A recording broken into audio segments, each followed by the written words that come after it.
जीवन लाभ होउची प्रभुंकर नाम संकीर्तन को सुनिबा प्रभुंकर गुण कीर्तन गाइबा आउ किछि लाभ नाही।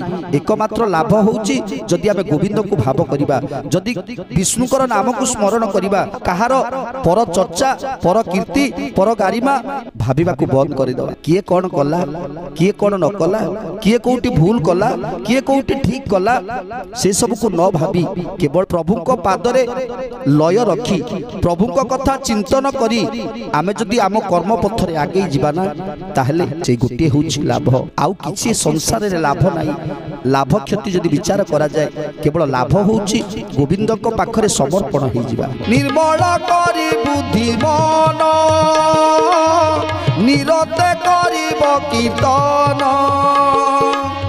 ए मन स्थिर करिबारे गोविंद बिना के बापा।